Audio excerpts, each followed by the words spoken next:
నమస్కారం. గత 3 రోజుల నుంచి రాష్ట్రంలో కురిసిన భారీ వర్షాలకి గులాబ్ సైక్లోన్ నేపథ్యంలో ఉత్తరాంధ్ర జిల్లాలో ప్రధానంగా పంట నష్టాలు జరిగాయి.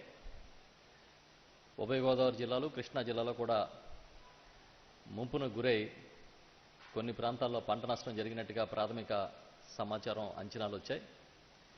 ఇప్పటి వరకు 1,56,756 ఎకరాల్లో పంట నష్టం జరిగినట్టుగా అధికారులు క్షేత్రస్థాయిలో అంచనా వేశారు. దీనిలో అత్యధికంగా 1,16,823 ఎకరాల్లో వరి, ఆ తర్వాత 21,078 ఎకరాల్లో మొక్కజొన్న దెబ్బతిన్నట్టుగా, మిగిలినవి ఇతర పంటలు కొద్దిగా అపరాలు, గ్రౌండ్ నట్, కాటన్ కొంత దెబ్బతిన్నట్టుగా మనకి ఇన్ఫర్మేషన్ ఉంది. కృష్ణా జిల్లాలో 10,588 ఎకరాల్లో పత్తి కూడా దెబ్బతిన్నట్టుగా ప్రాథమిక అంచనాలు వచ్చాయి. సో ఓవరాల్గా చూసినప్పుడు 1,56,756 ఎకరాల్లో పంట నష్టం జరిగిన తుది అంచనాలు మళ్ళీ ఈ నీరు తగ్గిన తర్వాత తుది అంచనాలు వస్తాయి. ఇది కాకుండా 2,883 హెక్టార్లు అంటే 7,207 ఎకరాల్లో ఉద్యాన పంటలు దెబ్బతిన్నట్టుగా అంచనా వచ్చింది. దాదాపు 6,700 మంది రైతులు నష్టపోయినట్టుగా ప్రాథమిక అంచనా. ఈ ఉద్యాన పంటల్లో కొన్ని ప్రాంతాల్లో కూరగాయల తోటలు దెబ్బతిన్నాయి. వీటన్నిటిని కూడా తుది అంచనాలు రూపొందిస్తా ఉన్నాం. ఎక్కడైతే పంట నష్టపోయారో ఆ రైతాంగాన్ని తక్షణమే ఆదుకోవాలని గౌరవ ముఖ్యమంత్రి జగన్మోహన్ రెడ్డి గారు ఆదేశించారు. ఆ ప్రకారం ఇమీడియట్గా ఆయా ప్రాంతాలకి శాస్త్రజ్ఞుల బృందాలని, అధికారుల బృందాలని పంపిస్తున్నాం. ఉత్తరాంధ్రలోని విజయనగరం, శ్రీకాకుళం జిల్లాలకి వ్యవసాయ శాఖకు సంబంధించిన 2 సీనియర్ అధికారులని కూడా అక్కడ ప్రత్యేకంగా అధికారులుగా పంపిస్తూ ఉన్నాం. ఇది కాకుండా సైంటిస్టులు ఇటు వ్యవసాయ విశ్వవిద్యాలయానికి సంబంధించి, అటు ఉద్యాన విశ్వవిద్యాలయానికి సంబంధించి వైఎస్ఆర్ హార్టికల్చర్ యూనివర్సిటీకి సంబంధించి కూడా సైంటిస్టులని అధికారులతో పాటు ఫీల్డ్లోకి వెళ్లాలని ఆదేశించడం జరిగింది. దాదాపు 169 మండలాల్లో పంటలు దెబ్బతిన్నట్టుగా ప్రాథమిక అంచనా వచ్చింది. దీని సందర్భంగా అన్ని మండలాల్లోనూ ఆర్బీకే స్థాయిలోనూ ఇమీడియట్గా జిల్లా స్థాయిలో కూడా అగ్రికల్చర్ అడ్వైజరీ బోర్డ్స్ మీటింగ్స్ని నిర్వహించాలని చెప్పి ఆదేశాలు ఇచ్చాం. జిల్లా కలెక్టర్లకి, జిల్లా జాయింట్ కలెక్టర్ కూడా చెప్పాం. ఏదైతే శాస్త్రజ్ఞులు మనకి ఇన్ఫర్మేషను ఏం చేయాలి, ఏ విధంగా పంటలను కాపాడుకోవాలన్నది ఇస్తారో దాన్ని అన్ని రైతు భరోసా కేంద్రాల స్థాయిలో కూడా రైతాంగానికి అవగాహన కల్పించే కార్యక్రమాలు చేయమన్నాం. దీంతోపాటు ఈ అగ్రికల్చర్ అడ్వైజరీ బోర్డ్స్ చెప్పే సలహాలు, సూచనలు కూడా క్షేత్రస్థాయిలో ఏ సమస్యలు ఉన్నాయో వాటిని కూడా చూడమని చెప్పాం. ఈరోజు ఉదయం గౌరవ ముఖ్యమంత్రి జగన్మోహన్ రెడ్డి గారు ఈ పంట నష్టాల మీద మాతో మాట్లాడి ఆరా తీశారు. మన సీఎంఓ అధికారులు కూడా మాట్లాడారు. ఇమీడియట్గా తూర్పుగోదావరి, పశ్చిమ గోదావరి, కృష్ణా జిల్లాల్లో ఈ ఇరిగేషన్ డ్రైనేజీకి సంబంధించి ఎక్కడైతే ఈ ఎక్కువ గుర్రపు డెక్క తదితర తూడు వచ్చి ఇబ్బంది ఉందో తక్షణమే వాటిని తొలగించాలని చెప్పి ఆదేశాలు ఇవ్వడం జరిగింది. ఇరిగేషన్ అధికారులను కూడా ఫీల్డ్లోకి వెళ్ళమని చెప్పి చెప్పడం జరిగింది. రైతులు ఎక్కడ నష్టపోయినా, ఏ ఒక్క ఎకరం నష్టపోయినా కూడా తక్షణమే స్పందించి వారిని ఆదుకోవడానికి అన్ని చర్యలు తీసుకోమని గౌరవ ముఖ్యమంత్రి జగన్మోహన్ రెడ్డి గారు చెప్పారు. ఆ ప్రకారం ఆయన ఇచ్చిన ఆదేశాల మేరకు అన్ని ఏర్పాట్లు చేస్తూ ఉన్నాం.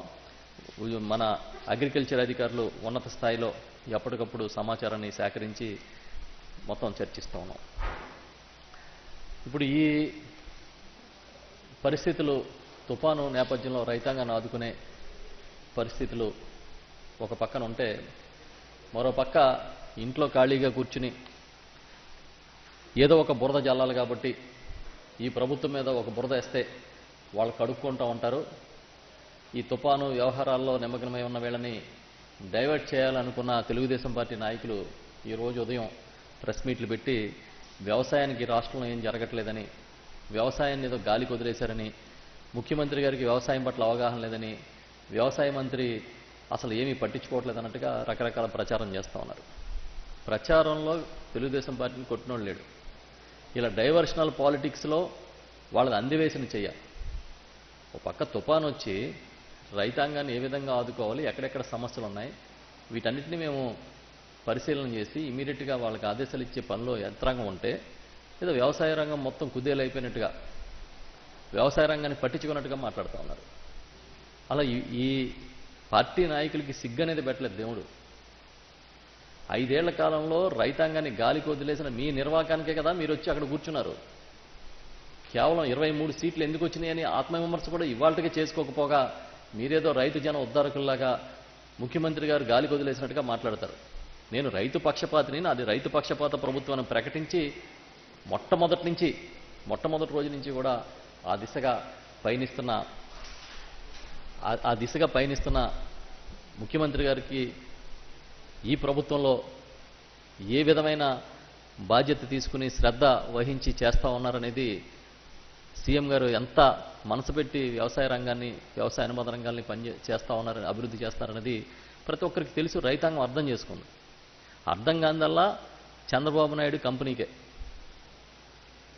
రాయలసీమ ఏదో ఎండిపోయిందని, రాయలసీమలో చాలా భయంకరమైన దుర్భిక్షం నెలకొందన్నట్టుగా ఇవాళ మాజీ మంత్రి తెలుగుదేశం పార్టీకి చెందిన కాలువ శ్రీనివాసులు గారు ఒక ప్రెస్ కాన్ఫరెన్స్ పెట్టి మాట్లాడినట్టుగా చూసాం. కాలువ శ్రీనివాసులు గారికి కాలువలు నిండి ప్రవహించడం ఇష్టం లేనట్టుంది. ఎప్పుడైనా అనంతపురంలో చెరువులు పొంగి పొరలడం చూసారా శ్రీనివాసులు గారు? మీరు అడుగుతున్నాను నేను. ఎప్పుడైనా రాయలసీమ ప్రాజెక్టులు కలకల్లాడడం మీరు చూసారా మీ హయాం 5 ఏళ్లలో? అనంతపురంలో కూడా వరి సాగు చేయొద్దు, నీళ్లు కనపడుతున్నాయి కాబట్టి వరి వేస్తారేమో వేయొద్దని మేము ప్రచారం చేసే పరిస్థితి వచ్చింది. వేరుశనగ రైతులు మేము ఆదుకోలేనట్టుగా మాట్లాడుతూ ఉన్నారు. ఎందుకు అబద్ధాలు వండి వారుస్తారు, ఎందుకు అబద్ధాలను ప్రచారం చేస్తారని అడుగుతున్నా. మీరు వేరుశనగ సంబంధించి లాస్ట్ ఇయర్ ఏదో పంట నష్టాలు జరిగితే మేమే ఆదుకోలేనట్టుగా, అందుకే ఈ సంవత్సరం విస్తీర్ణం తగ్గినట్టుగా మాట్లాడుతున్నారు. విస్తీర్ణం తగ్గడానికి కారణం ఏంటి? అనంతపురంలో వేరుశనగ విస్తీర్ణం తగ్గడానికి అని కూడా మీకు అవగాహన లేదు. ఎప్పుడైతే రెండు సంవత్సరాల నుంచి వర్షాలు కొంచెం అనుకూలంగా ఉన్నాయో, వాతావరణం అనుకూలంగా ఉందో, క్రాప్స్ డైవర్సిఫికేషన్ జరుగుతూ ఉంది. ఏ పంట లేకుండా, అసలు ఏ వర్షం లేకుండా, చుక్క నీరు లేనప్పుడు తప్పని పరిస్థితి అయితే అక్కడున్న సాంప్రదాయ ప్రకారం వేరుశనగ వేస్తారు. ఇవాళ ఆ పరిస్థితి కాదు అక్కడ. కాబట్టి హార్టికల్చర్ క్రాప్స్ వైపు కానీ, ఇతర తోటల వైపు కానీ డైవర్షన్ జరుగుతూ ఉంది. ఇతర పంటలు వేయడానికి ముందుకు వస్తూ ఉన్నారు. వీటిని దాచిపెట్టి ఏదో అనంతపురం జిల్లాలో వేరుశనగ విస్తీర్ణం తగ్గిపోవడం అనేది ఒక తప్పు కింద మాట్లాడుతూ ఉన్నాడు ఆయన. ఇప్పటికైనా దుర్భిక్ష పరిస్థితుల నుంచి అనంతపురం బయటకు వస్తుందని ఆనందం లేదు. వాతావరణంలో ఎప్పుడు డ్రై స్పెల్స్ వస్తూ ఉంటాయి. ఒక 15 రోజుల పాటు అనంతపురంలో డ్రై స్పెల్ నమోదవుతున్న మాట నిజం. కానీ అంత మాత్రాన ఏదో పంటలన్నీ ఎండిపోయి రోడ్డు మీద పారబోసే పరిస్థితి వచ్చినట్టుగా, వేరుశనగ మొత్తం నష్టపోయినట్టుగా ఇవాళ కాలువ శ్రీనివాసులు గారు కలరింగ్ ఇస్తూ ఉన్నారు. ఇది మంచి పద్ధతి కాదు. ఇది వాస్తవాలు మాట్లాడకపోతే రైతాంగం ప్యానిక్ అవుతుంది. మీ హయాంలో వేరుశనగ విత్తనం కావాలంటే 3 రోజుల పాటు మండల కేంద్రాలకు వచ్చి, విత్తన విక్రయ కేంద్రాలకు వచ్చి పడిగాపులు పడే పరిస్థితి, క్యూల్లో నిల్చున్న పరిస్థితి. ఈరోజు ఇంటికి తీసుకెళ్లి ఆర్బీకే స్థాయిలో అందిస్తున్న పరిస్థితి. విత్తనం రైతు రిజెక్ట్ చేస్తే వాటిని వెనక్కి తీసుకుని వారికి నచ్చిన విత్తనాన్ని ఇవ్వండి గౌరవ ముఖ్యమంత్రి జగన్మోహన్ రెడ్డి గారు ఆదేశిస్తే ఏ ఒక్క రైతు సంతృప్తి వ్యక్తం చేయకపోయినా కూడా విత్తనాలు వెనక్కి తీసుకున్నాం ఏపీ సీడ్స్ నుంచి. ఇది వాస్తవం. అక్కడి నుంచి మొదలుపెట్టి ఎంఎస్పీ వరకు, కొనుగోలు వరకు, ఎక్కడ విత్తనం నుంచి విక్రయం దాకా ప్రతి దగ్గర అడుగడుగునా చేయబట్టి నడిపించాలి రైతాంగాన్ని మా ముఖ్యమంత్రి జగన్మోహన్ రెడ్డి గారు చెప్తుంటే అది చేస్తూ ఉన్నాం. మీకు అది కనిపించదు. ఏదో ప్రకృతి శాపం, దానికి నిర్లక్ష్యం తగిలింది, ఈ నిర్లక్ష్యం యాడ్ అయింది, ప్రభుత్వ నిర్లక్ష్యం అన్నట్టుగా ఏదేదో మాట్లాడుతూ ఉన్నాడు ఆయన. చంద్రబాబు నాయుడు గారి కంటే అర్థం కాదు. హైదరాబాద్లో కూర్చున్నాడు. మీకు తెలుసు కదా ఆ ఫీల్డ్లో ఏం జరుగుతుందో. మీరు అనంతపురంలో కదా ఉన్నారు. రాయలసీమ మీద ముసలి కన్నీళ్లు గారుస్తూ ఉన్నారు. ఎందుకు? రాయలసీమలో పుట్టిన చంద్రబాబు నాయుడు గారు ఏనాడైనా రాయలసీమ ప్రాజెక్టుల గురించి ఆలోచించాడా? ఒక్క ప్రాజెక్టుకి ₹1 ఖర్చు పెట్టాడా? ఆ రోజు మీకు నోళ్ళు రాలే. రాయలసీమ మీద ఎంత ప్రేమ కురిపిస్తున్నా మీకు హంద్రినివాన్ అలా ఎందుకు వదిలేసావు బాబు అని ఒక్కరోజైనా మీరు అడిగారు 5 ఏళ్లలో? అవేమీ మీకు ఆ రోజు గుర్తుకు రాలేదు. ఈరోజు వచ్చి చంద్రబాబు నాయుడు గారు ఏదో దేశోద్ధారకుడిలాగా, రాయలసీమ ఉద్ధారకుడిలాగా మీరు రాయలసీమ ముఖ్యమంత్రి జగన్మోహన్ రెడ్డి గారిని మాట్లాడుతున్నారు. రాయలసీమకు ముఖ్యమంత్రి కాదని రాష్ట్రానికి ముఖ్యమంత్రి. రాయలసీమ దుర్భిక్ష పరిస్థితులు అర్థమయ్యాయి కాబట్టే రాయలసీమకి శాశ్వత నీటి వనరులను కల్పించడం కోసం ప్రయత్నం చేస్తుంటే మీరు కోర్టులకు ఎక్కి ఆ ప్రాజెక్టులు రాకుండా అడ్డుకునే ప్రయత్నం చేయట్లేదా? తెలంగాణ ఏదైతే అడ్డుకుంటుందో వాటికి మద్దతు ఇచ్చే మాటలు మాట్లాడలేదా మీరు? మీకు రాయలసీమ మీద ప్రేమ ఉందా? రాయలసీమ రైతాంగం గురించి మాట్లాడే హక్కు ఉందా మీకు అని అడుగుతున్నా నేను. ఏదో 4 వేరుశనగ మొక్కలు పీక్కొచ్చి ఒక డబ్బాలో పట్టుకుని ఆయన చూపిస్తా ఉన్నాడు. మొన్న కూడా ఆ మధ్యన చంద్రబాబు నాయుడు గారు వారోత్సవాలు చేయండి, వ్యవసాయానికి ఇక్కడంతా ఏం జరగట్లేదని వారోత్సవాలు చేయండి అన్నప్పుడు అప్పుడు కూడా ఇలాగే ఎండిపోయిన పంటలు పట్టుకొచ్చి ధర్నాలు చేయమని చంద్రబాబు నాయుడు గారు పిలిపించాడు. ఓ పక్కన ముంపు వచ్చేస్తుంది, వర్షాలు ఎక్కువయ్యి, వరదలు ఎక్కువయ్యి, రిజర్వాయర్లు పొంగి ప్రవహించి. కృష్ణా చూడండి, ఎప్పుడైనా అంత నీరు బ్యారేజీ దగ్గర వదలడం చూసారా మీరు? ఒక పక్కేమో నీరు విపరీతంగా వచ్చి చేరుతా ఉంది రిజర్వాయర్లో, బ్రహ్మాండం కలకల్లాడుతుందని ఆనందంగా ఉంటే, దానివల్ల అక్కడ ఎక్కడో ముంపు రావడం వల్ల కొంత నష్టం జరుగుతున్నమాట నిజమైతే, పంటలు ఎండిపోయిన పంటలు పట్టుకుని ధర్నాలు చేయండి అని పిలిపిస్తారు వీళ్ళు. పాత కాంతారావు సినిమాలు తీసినట్టుగా తీస్తారు. ఇంకా అదే కథలు, అదే కన్నీళ్లు, అదే మోస సినిమాలు తీయడానికి ప్రయత్నం చేస్తూ ఉంటారు. సిగ్గే లేదు. వ్యవసాయ శాఖ మంత్రి ఏమీ పని చేయట్లేదు. ఈ వ్యవసాయ శాఖ మంత్రి మీ హయాంలో వ్యవసాయ శాఖ మంత్రులాగా మాత్రం పనిచేయదలుచుకోలేదు. కేవలం రైతాంగానికి ఏది కావాలో అదే చేస్తున్నాం. రైతులకి ఏ విధమైన అభివృద్ధి చేయాలి, ఏ రకమైన పనులు చేయాలని ముఖ్యమంత్రి గారు ఏం చెప్పారో అదే అమలు చేస్తూ ఉన్నాం. ఇవాళ ధరల స్థిరీకరణ నిధిని ఏర్పాటు చేసి 3,000 కోట్లు పెట్టి దానికన్నా అదనంగా ఖర్చు చేసి ఇవాళ కొనుగోలు చేస్తూ ఉన్నాం. శనగ రైతులు నష్టపోతే ప్రభుత్వం అధికారంలోకి వచ్చిన వెంటనే గౌరవ ముఖ్యమంత్రి జగన్మోహన్ రెడ్డి గారు క్వింటాల్కి 1,500 రూపాయలు ఆయన అదనపు ధర ఇచ్చి కొనుగోలు చేశారు మార్కెట్ ఇంటర్వెన్షన్ కింద. మరి మీకెందుకు మీ హయాంలో ఈ రాయలసీమ రైతుల మీద ముసలి కన్నీళ్లు కారుస్తున్న మీకు ఏనాడైనా అలాంటి ఆలోచన వచ్చిందా? ఒక్క శనగ రైతుని కానీ వేరుశనగ రైతుని కానీ మీరు ఆదుకున్నారా? ఎక్కడా లేని విధంగా, దేశంలో ఎక్కడా లేని విధంగా ఇవాళ ఇక్కడ కొన్ని పంటలకి మద్దతు ధర రాష్ట్ర ప్రభుత్వమే ప్రకటించింది. ముఖ్యమంత్రి గారి ఆదేశాల మేరకు నిర్ణయం తీసుకున్నాం. దాంట్లో ఉల్లి కానివ్వండి, చిరుధాన్యాలు కానివ్వండి, బత్తాయి, అరటి, ఈ పంటలన్నిటికీ ఎక్కడ మేలు జరుగుతుంది? రాయలసీమ రైతాంగానికి మేలు జరుగుతుంది. మిరప, పసుపు, ఉల్లి, చిరుధాన్యాలు, అరటి, బత్తాయి, వేరుశనగ గ్రేడ్ 1, పప్పు శనగ గ్రేడ్ 1 కింద మార్చి ఇవాళ కొత్తగా ఇక్కడ ఎంఎస్పీలు అనౌన్స్ చేశాం ఈ రాష్ట్రంలో. ఇప్పుడు నేను చదివిన ఏ పంట అయినా సరే రాయలసీమను దృష్టిలో పెట్టుకుని చేసిందే. బత్తాయి విస్తీర్ణం రాయలసీమలోనే ఉంది, అరటి అత్యధిక విస్తీర్ణం రాయలసీమలోనే ఉంది, ఉల్లి రాయలసీమలోనే పండుతుంది, వేరుశనగ రాయలసీమలోనే పండుతుంది. ఇదంతా రాయలసీమ రైతాంగం మేలు కోసం చేస్తున్న పనులు కాదా అని అడుగుతున్నా. ఏనాడైనా మీకు ఇలాంటి ఆలోచన వచ్చిందా? మీకు రాదు. జగన్మోహన్ రెడ్డి గారి మీద పడి రోజు రోధించడం తప్ప మరొక ఆలోచన మీకు లేదు.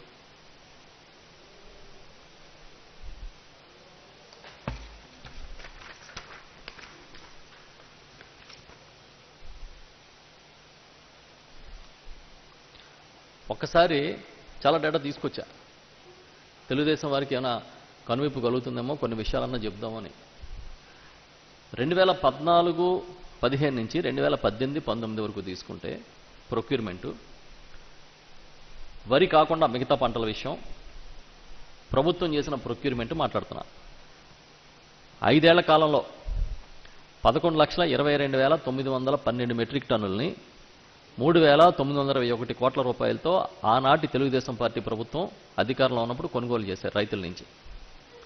2019-20, 2020-21 గౌరవ ముఖ్యమంత్రి జగన్మోహన్ రెడ్డి గారు అధికారం వచ్చిన తర్వాత 2 ఏళ్ల పాటు తీసుకుంటే 19,39,987 మెట్రిక్ టన్నుల పంటలు 6,454 కోట్ల రూపాయల వ్యయంతో ఈ ప్రభుత్వం కొనుగోలు చేసింది. అంటే 5 ఏళ్లలో తమరి ప్రభుత్వం కొనుగోలు చేసిన దానికన్నా దాదాపుగా రెట్టింపు క్వాంటిటీ కానీ వాల్యూ కానీ కొనుగోలు చేయడం జరిగింది.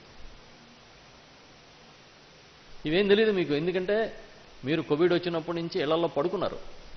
మీ చంద్రబాబు నాయుడు గారు అకేషనల్గా అతిథిలాగా ఈ రాష్ట్రానికి వస్తాడు, లేదా అక్కడ కూర్చుని మీకు ఏదో ఒక డైరెక్షన్ ఇస్తాడు, ఇగో ఇది మాట్లాడండి ఇవాళ, లేకపోతే ఇక్కడికి వెళ్ళి ధర్నా చేయండి అని తప్పించి ఏనాడైనా సరే, ఏనాడైనా వాస్తవంగా ఒక్క విషయాన్ని అర్థం చేసుకుని మాట్లాడుతున్నారా?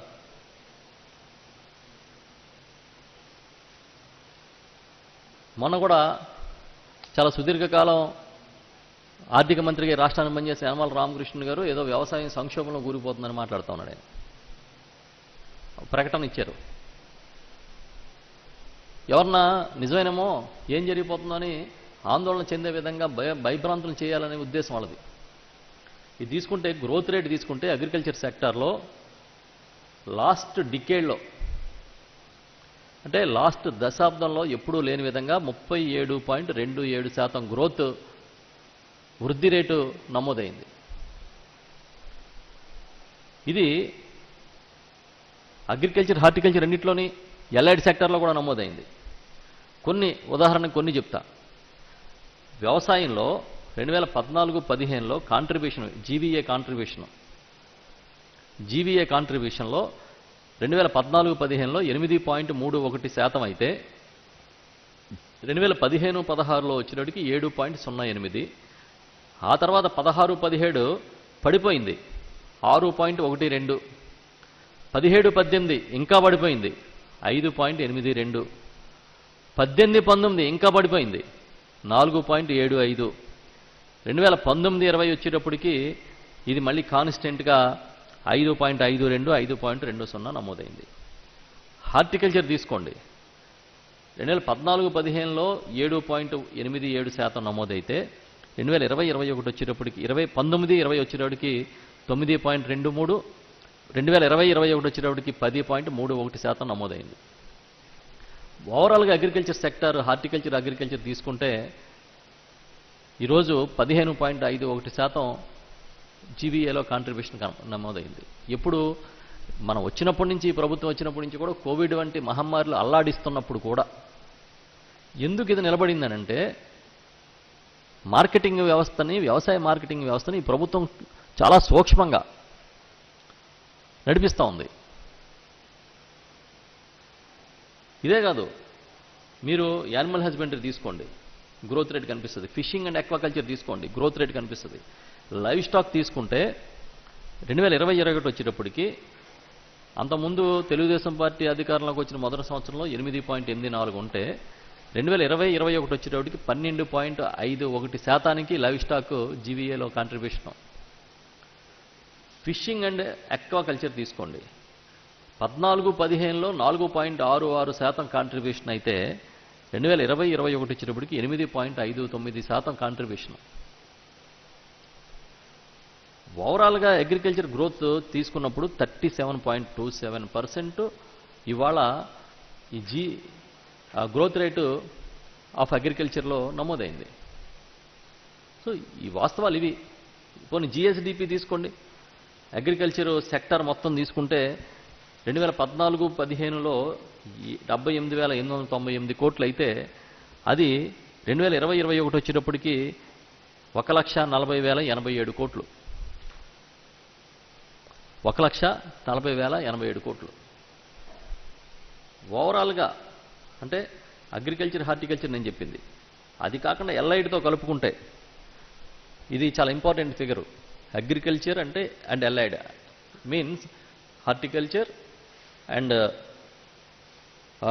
లైవ్ స్టాక్, ఫిషింగ్, ఫారెస్ట్రీ తీసుకున్నప్పుడు 2014-15లో మన జిఎస్డిపిలో అగ్రికల్చర్ కాంట్రిబ్యూషన్ 1,48,196 కోట్లు. ఎప్పుడు 2014-15లో. ఇప్పుడు 2020-21 వచ్చేటప్పటికి 3,36,642 కోట్లు. 3,36,642 కోట్లు. ఇది గ్రోత్. మీరు తీసుకోండి ఏదైనా సరే. బడ్జెట్ అలొకేషన్ తీసుకుందాం. చాలా కబుర్లు చెప్తున్నారు, పెద్ద పెద్ద స్టేట్మెంట్లు ఇస్తున్నారు. ఆర్థిక మంత్రి గారు కూడా మాట్లాడుతూ ఉన్నారు. 2014-15లో మీ బడ్జెట్ అలొకేషను అగ్రికల్చర్ సెక్టార్కి 13,846. 2018-19 అంటే మీరు దిగిపోయే నాటికి 19,070. ఇది మీ అగ్రికల్చర్ సెక్టార్కి మీ అలొకేషన్. ఇది 2021-21కి వచ్చేటప్పటికి 29,159 కోట్లు. 2021-22లోకి వచ్చేటప్పటికి 31,256 కోట్లు. అంటే 14% టోటల్ బడ్జెట్లో అగ్రికల్చర్ అలొకేషను. ఈ విధంగా చూసినప్పుడు ప్రొడక్షన్ తీసుకున్నా కూడా రికార్డు ప్రొడక్షన్ నమోదైంది. 2019-20లో 175.12 లక్షల మెట్రిక్ టన్నుల ఆహార ధాన్యాల ఉత్పత్తి జరిగింది రాష్ట్రంలో. 2020-21లో 165.05 మెట్రిక్ టన్నులు జరిగింది. అంతకుముందు ఎప్పుడు తీసుకున్నా ఈ ఫిగర్స్ దాటలేదు. ఒక్క 2017-18లో 167 లక్షలు కనిపిస్తోంది. ఇది వాస్తవ చిత్రం. ఇది ఇంకా చాలా ఉంది. ఇన్ఫర్మేషన్ కావాలంటే మీకు ఎంతసేపు అబద్ధాలు వండి మార్చడం, మీకు చూపించే పత్రికలు, మీరు రాసే పత్రికలు, చూపించే ఛానల్స్ మీ సొంతం ఉన్నాయి కాబట్టి మీ ఇష్టం వచ్చినట్టు మాట్లాడడం. ఇది రైతు ప్రభుత్వం కాదా? ఈ ముఖ్యమంత్రి గారు రైతు పక్షపాతి కాదా అని అడుగుతున్నా.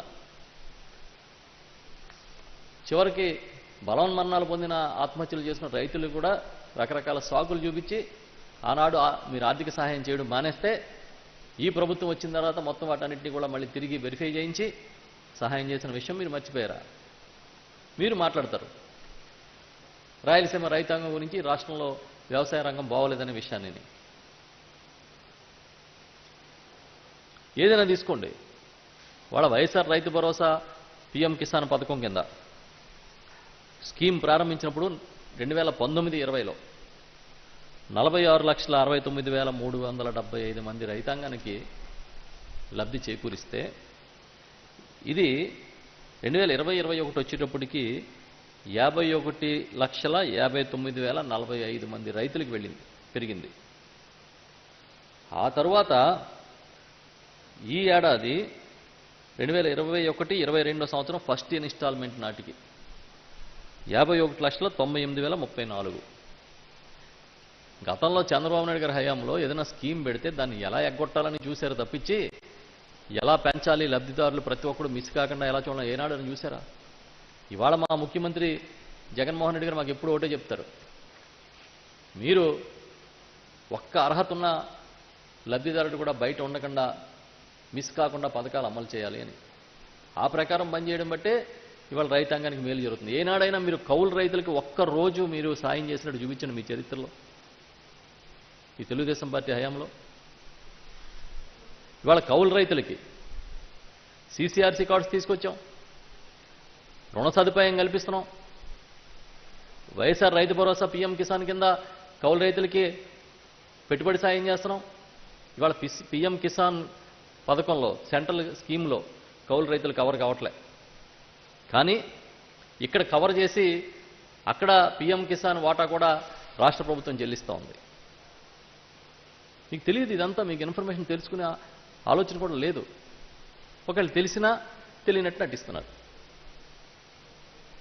ఇదే కాదు, ఏదైనా తీసుకోండి. లాస్ట్ 2019 ఎన్నికలు ఏప్రిల్లో జరిగితే మార్చిలో నోటిఫికేషన్ వస్తే ఫిబ్రవరి 17వ తేదీన అన్నదాత సుఖీభవ అని కార్యక్రమం చేస్తాడు ఆయన, తెలుగుదేశం పార్టీ అధినేత, ఆనాటి ముఖ్యమంత్రి. అంటే ఎవరిని మసిపూసి మారేడికాయ చేద్దామని రైతులు అమాయకులా? రైతులకి మీరు చేసే కళ్ళబొల్లి సాయాలు అర్థం కదా? మనసున్న నాయకుడు కాబట్టి, మనసున్న ముఖ్యమంత్రి కాబట్టి వచ్చిన రోజు నుంచే ఇవాళ నేను సాయం చేస్తాను ముందుకు వచ్చారు. ఈ రాష్ట్రంలో ఏ ఒక్క రైతు నష్టపోకూడదనే ఏ సీజన్లో జరిగిన పంట నష్టాలకు ఆ సీజన్లో పరిహారం ఇచ్చే కార్యక్రమం చేస్తూ ఉన్నాం. మీరు ఎప్పుడైనా ఒక పంట నష్టం జరిగితే అదే సీజన్లో సాయం ఇచ్చారా అని నేను అడుగుతున్నా. ఎప్పుడైనా ఒక్క సీజన్లో చెప్పండి. అది కూడా తీసుకొచ్చే డేటా. అసలు వీళ్ళ కథ ఏంటి, వీళ్ళు ఏం చేశారు, గతం ఏం జరిగిందని.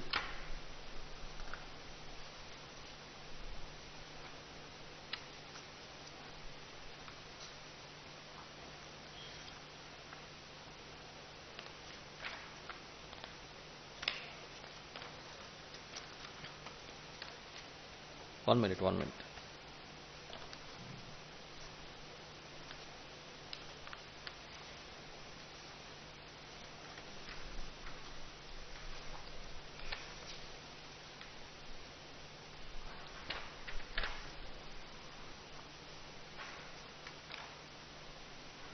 క్లైమ్స్ తీసుకుంటే ఇన్పుట్ సబ్సిడీ 2014లో కరువు వస్తే 2015లో సాయం చేశాడు నవంబర్లో. 2015లో కరువు వస్తే 2016 నవంబర్లో ఇచ్చారు. 2016లో వస్తే సెటిల్మెంటు 2017లో చేశారు. 2017లో వస్తే 18లో ఇచ్చారు. 18లో వస్తే 2019 ఫిబ్రవరిలో ఎన్నికల ముందు ఇచ్చాడు. 2018 డ్రాట్కి సంబంధించి సెటిల్ చేయనేలే, ఇన్పుట్ సబ్సిడీ ఇవ్వలేదు. కానీ గౌరవ ముఖ్యమంత్రి జగన్మోహన్ రెడ్డి ఒకటే చెప్పారు, ఈ ప్రభుత్వం విధానం ఏంటంటే ఏ సీజన్లో పంట నష్టం జరిగితే ఆ సీజన్లోనే పరిహారం ఇస్తామని. గత ఏడాది నివార్ తుఫాను సందర్భంలో కానీ, భారీ వర్షాలు వచ్చిన ఇతర సందర్భాల్లో కానీ పంట నష్టపోయిన ప్రతి ఒక్కసారి సీజన్లోనే పరిహారం ఇచ్చి రైతును ఆదుకున్న చరిత్ర అయింది. తెలిసి తెలియకుండా అబద్ధాలు మాట్లాడే కార్యక్రమం చేయడం మంచిది కాదని ఈ సందర్భంగా చెబుతూ, పంట నష్టాలు జరిగితే తప్పకుండా ఆదుకుంటాం, ప్రతి రైతుని కూడా ఆదుకుని తీరతామని చెప్తూ ఉన్నా. ఇప్పటికైనా సరే వాస్తవాల్ని మీరు కొంచెం అర్థం చేసుకుని, లేకపోతే పచ్చి అబద్ధాలు మాట్లాడకుండా ఏదో రాజకీయం కోసం విమర్శలు చేస్తున్నాం అనుకుని చేస్తే అది మీ ఇష్టం, కానీ మాట్లాడితే మంచిదని చెప్పి తెలియజేస్తూ ఉన్నా.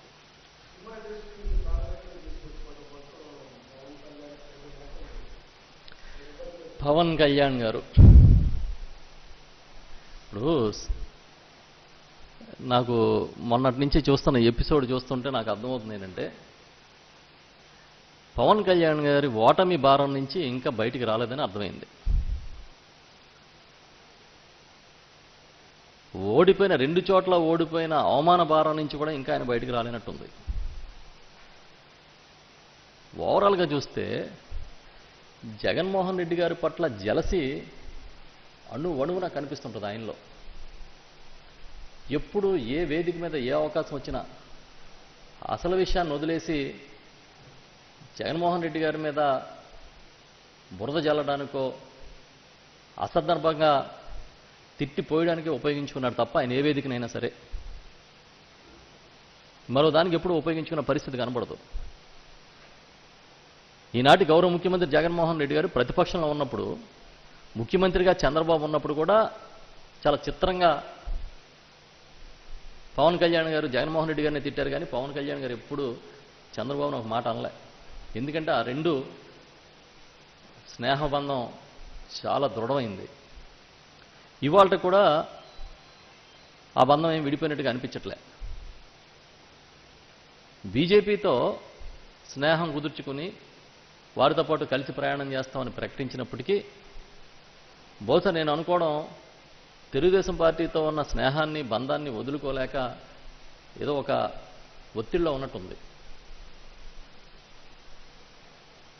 బీజేపీతో వెళ్తే అంటే ఎందుకు ఈ ఫ్రస్ట్రేషన్ అని ఆలోచిస్తే ఆయనలో,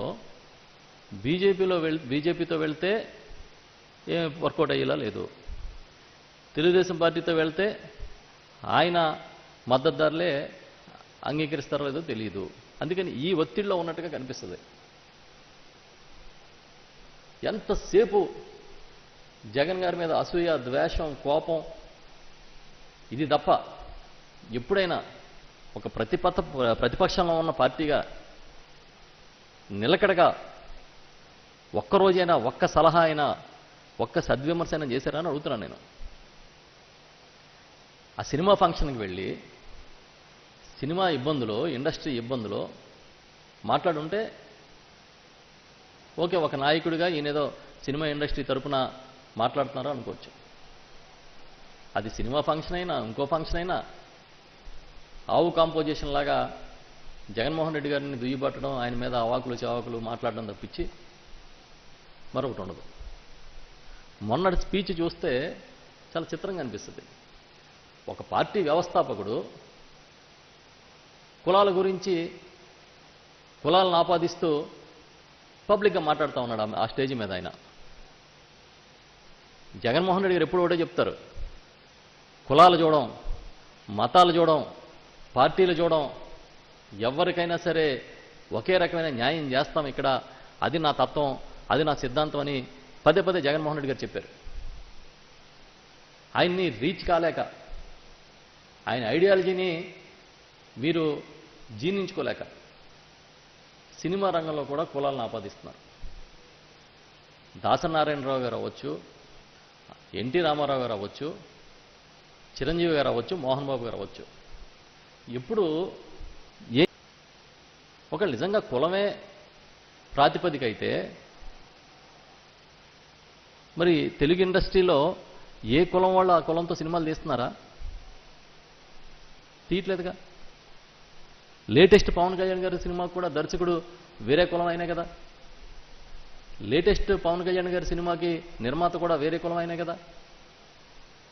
ఆ కులాలు కూడా ఏంటో, ఆ స్టేజీల మీద మాట్లాడడం ఏంటో. ఇప్పుడు ఏదైనా సరే పారదర్శక వ్యవస్థ కావాలని కోరుకుంటారు. కొంతమంది దర్శకులు, కొంతమంది నిర్మాతలు వచ్చి ఆన్లైన్ టికెటింగ్ సిస్టమ్ తీసుకురమ్మని అడిగారు. అట్లాగే ఏదైనా సరే వినోదాల కోణంలోనే ప్రభుత్వాలు చూస్తాయి. ఓ మందులకో లేకపోతే ఒక వ్యవసాయ ఉత్పత్తులకో ఎంఆర్పీలు ఎలాగైతే పెడతాయో అలాగే దీనికి కూడా సినిమా టికెట్లు కూడా అదేం ఇవాళ వచ్చింది కాదు.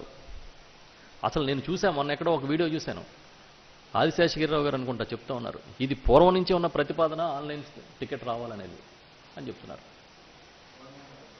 గవర్నమెంట్ ఆఫ్ ఇండియా కూడా ఆన్లైన్ టికెటింగ్ సిస్టమ్ తీసుకురామని చెప్తున్నారు. గవర్నమెంట్ ఆఫ్ ఇండియా ఈరోజు ప్రభుత్వం నడుపుతున్నది బీజేపీ. బీజేపీకి స్నేహితుడు పవన్ కళ్యాణ్ గారు. మీకు నిజంగా అది ఇష్టం లేదనుకోండి, మోడీ గారికి రాయండి. అసలు భారతదేశంలో చలనచిత్రం, ఇప్పుడు మీరేమి పాన్ ఇండియా నటుడే కదా మీరు, మీ అందరి దృష్టిలో మీరు పాన్ ఇండియా గురించి ఆలోచించినప్పుడు కేంద్ర ప్రభుత్వానికి ఒక లేఖ రాయిపోయారా, ఆన్లైన్ తీసేయండి, బెనిఫిట్ షోలు ఇచ్చేయండి, అర్ధరాత్రి లేదు అపరాత్రి లేదు షోలు వేసుకుంటాం, మీకు కావాల్సినంత రేటు పెట్టుకుంటాం, చూసినోడు చూస్తాడు లేకపోతే పోతాడు, పైరసీ జరుగుతుంది, టికెట్లు కొనుక్కోలేనివాడు అధిక రేట్లు పెట్టి టికెట్ కొనుక్కోలేకపోతే పైరసీ చేసుకుని ఇంట్లో చూస్తాడు, దానివల్ల మేము పూర్తిగా నష్టపోయినా పర్వాలేదు, ఇలా రాయండి. ఇప్పుడు సామాన్యుడికి అందుబాటులో సినిమా టికెట్ లేదనుకోండి, వినోదం ఏం చేస్తాడు, పైరసీ చేస్తాడు. మళ్ళీ పైరసీ అయిపోతుంటే ప్రభుత్వం పట్టించుకుంటుందని మీరే గొడవ చేస్తారు. నిజంగా సినిమా ఇండస్ట్రీ మీద దాన్ని బాగు చేయాలని, దాన్ని మేలు కోరుకునే వాళ్ళు అయితే ఈ పద్ధతిలో మాట్లాడతారా? సలహా సూచనలో లేకపోతే ఈ విధంగా చేయండి అని ఒక డిమాండో జరుగుండేది ఆ వేదిక పైన. అలా కాకుండా జగన్మోహన్ రెడ్డి గారిని తిట్టడం, మంత్రుల్ని సన్నాసులనే భాష మాట్లాడడం, ఒకవేళ అదే సంస్కారవంతమైన భాషను మీరు అనుకుంటే అది మీ విజ్ఞత. మంత్రుల్ని సైతం సన్నాసులని మాట్లాడుతూ ఉంటే అది మీ విజ్ఞత అనుకోవాలి మీకు. ఇప్పుడే కాదు, ఏ సభలో అయినా సరే ఆయన మాట్లాడే భాష అట్లాగే ఉంటుంది. చాలా సందర్భాల్లో చూసాం. మనం నీతి చెప్పాలంటే మనం ఆచరించాలి. ఎతటివాడి భాష బాగోలేదని మాట్లాడుతున్నప్పుడు అది మనం ఆచరించి చూపించాలి. పైగా ఒక పార్టీ వ్యవస్థాపకుడిగా ఉండి ఒక పెద్ద ప్రభావం చూపించగలిగిన నటుడిగా ఉన్నప్పుడు ఈ పద్ధతి కరెక్ట్ అని అనుకుంటున్నారా? నేను అనుకుంటా ఈ దేశంలో హుందాతనంతో పరిపాలన చేస్తున్న నాయకుడు కానీ వ్యవహరిస్తున్న నాయకులు అతి తక్కువ మందిలో మన ముఖ్యమంత్రి వైఎస్ జగన్మోహన్ రెడ్డి గారు ఒకరు. జగన్మోహన్ రెడ్డి గారికి ఉన్న హుందాతనంలో మీకెంత ఉందో ఎప్పుడైనా కూర్చొని విశ్లేషించుకోండి. ఎప్పుడైనా ఎక్కడైనా తప్పుగా ఒక వ్యక్తి గురించి ఆయన మాట్లాడడం చూసారా?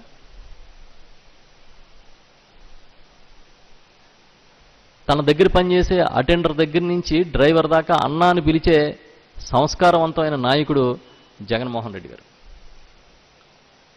ప్రతిపక్ష శాసనసభ్యులు కానీ ప్రతిపక్ష నాయకులు కానీ కనిపిస్తే కూడా అన్నానే మాట్లాడతారు ఆయన. అది ఆయన హుందాతనం, ఆయన సంస్కారం. రేపు మీరు ఎదురైనా కూడా అన్నానే మాట్లాడతారు తప్పించి తప్పుగా మాట్లాడరు ఆయన. కానీ మీరేం మాట్లాడుతున్నారు? మంత్రుల్ని సన్నాసులని మాట్లాడుతున్నారు. కులాన్ని ఎలివేట్ చేసేటట్టుగా మీరు ఎత్తి చూపుతున్నారు. అది సంస్కారం అని మీరు అనుకుంటే మీ ఇష్టం. ప్రజలు నిర్ణయిస్తారు, అంతిమ నిర్ణయం ప్రజలది.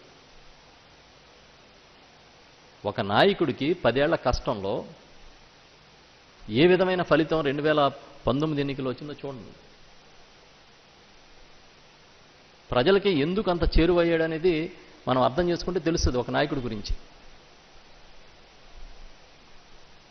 151 సీట్లు 175లో. నాకు తెలిసి ఆయన పోటీ చేసిన పులివెందులకైతే ప్రచారానికి కూడా వెళ్ళి ఉంటారని నేను అనుకోను. 25 పార్లమెంట్లకి 22 పార్లమెంట్ సీట్లు. అంటే ప్రజల్లో ఎంత నమ్మకం ఉంటే వచ్చి ఉంటుంది ఆ రిజల్ట్? ఎంత శక్తి సామర్థ్యాలు ఉంటే ఇంతమందిని ఏకతాటిపై నడపగలుగుతూ ఉంటారైనా? అలాంటి నాయకుడిని పట్టుకుని ఏ భాష పడితే ఆ భాష మాట్లాడేది అదే సంస్కారం అని మీరు అనుకుంటే అది మీ విజ్ఞత. నిజంగా ఇండస్ట్రీ మేలు కోరిన వ్యక్తులు అయితే అలా మాట్లాడతారా? అంతకుముందు కూడా ఒక సభలో చిరంజీవి గారు మాట్లాడినట్టుగా చూశాను నేను. ఆయన మాట్లాడిన తీరేంటి, మీరు మాట్లాడిన తీరేంటి?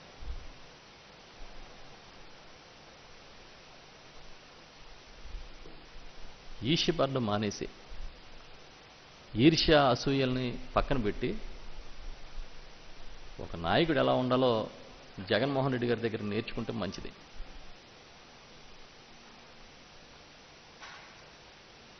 సేవ ఎలా చేయాలి, ఇచ్చిన మాట ఎలా నిలబెట్టుకోవాలి, మాట తప్పడు మడమ తిప్పడు, చెప్పాడంటే చేస్తాడంటే ఒక బ్రాండింగ్ ఆయనకు వచ్చిందంటే ఏ విధంగా పనిచేస్తున్నారు. ఇవాళ ఏ నాయకుడైనా సరే ఆయన చూసి విశ్లేషించుకోవాల్సిన అవసరం ఉందని నేను భావిస్తున్నా.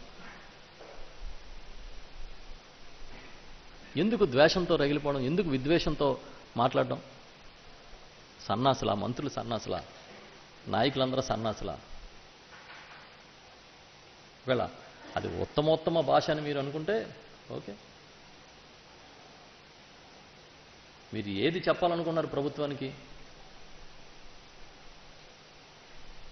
ఆన్లైన్ టికెట్లు పెట్టేమంటేనే అంత విరుచుకుపడిపోతున్నారే. మరి ఆ ఇండస్ట్రీలో లక్షలాది మంది ఆధారపడి బతుకుతున్నారని మీరే చెప్తున్నారే. మరి అలాంటి ఇండస్ట్రీ మేలు కోరాల్సిన బాధ్యత ప్రభుత్వానికి లేదా? ఇదేదో ఇవాళ కొత్తగా తీసుకొచ్చినట్టు చెప్తున్నారు. ఇప్పుడు కాదు, ఈ టికెటింగ్ వ్యవస్థ మార్చాలని ఈ రేట్లు ఫిక్స్ చేసింది కానీ ఈ ప్రభుత్వం ఫిక్స్ చేసింది ఆ రేట్లు. అంతకుముందు ప్రభుత్వాలు ఫిక్స్ చేయలేదా?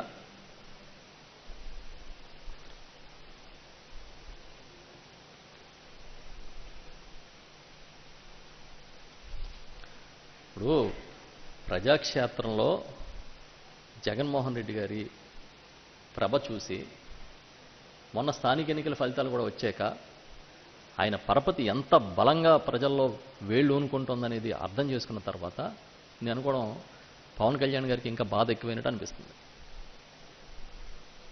ఇదేదో ఇవాళ రేపుడుతో అయ్యేది కాదని అర్థమైనట్టుగా అనిపిస్తుంది.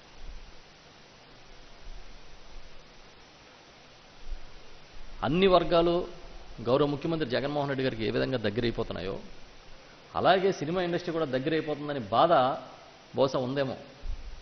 ఎందుకంటే ఈ సినిమా ఇండస్ట్రీ సమస్యలన్నీ పరిష్కారం చేస్తే ఇండస్ట్రీకి మంచి సఖ్యత ఏర్పడుతుందనే బాధ ఏమైనా ఉందేమో కొంతమందిలో ఇండస్ట్రీలో అనిపిస్తుంది. ఒక ఇండస్ట్రీ వర్సెస్ గవర్నమెంట్ లాగా ఒక శత్రుత్వం పెరగాలనే ఆకాంక్ష ఎవరికైనా ఉందేమో అనిపిస్తుంది. కానీ ఒక్కటే, గతంలో కూడా చాలామంది ఎన్ని రకాలుగా తిట్టినా ఎన్ని రకాలుగా మాట్లాడినా ముఖ్యమంత్రి గారి సంకల్పం మాత్రం ఏ రోజు ఒక్క అడుగు కూడా వెనక్కి వెళ్ళే. బహుశా ఇవన్నీ పట్టించుకునే అంత తీరిక ఆ టైము మా ముఖ్యమంత్రి గారికి, జగన్మోహన్ రెడ్డి గారికి ఉందని నేను అనుకోను. చాలా పెద్ద లక్ష్యంతో ఉన్నారు. ఈ రాష్ట్రంలో ప్రతి కుటుంబానికి మంచి చేయాలి. ఏదైతే నవరత్నాలని నేను చెప్పానో ప్రతి పథకం ప్రతి ఇంటికి పారదర్శకంగా అవినీతి రహితంగా చేరాలని ఒక పెద్ద టాస్క్తో ఇవాళ మా ముఖ్యమంత్రి గారు ఉన్నారు. ఈ టైంలో ఇలాంటివేమీ ఆయన దృష్టిని మళ్లించలేవు. ఇలాంటివేమీ ఆయన్ని వేరే వైపు చూసేలా చేయలేవు. చాలా పెద్ద టాస్క్తో ఉన్నారు ఆయన. ఈ రాష్ట్రంలో ప్రతి కుటుంబాన్ని పేదరికం నుంచి బయటికి తీసుకురావాలి. ఈ రాష్ట్రంలో ప్రతి కుటుంబాన్ని ఆదుకోవాలి. ఈ రాష్ట్రంలో వ్యవసాయ రంగాన్ని కానీ, విద్యా రంగాన్ని కానీ, వైద్య రంగాన్ని కానీ సమూలంగా ప్రక్షాళన చేయాలన్న పెద్ద టార్గెట్తో ముందుకెళ్తున్నారు.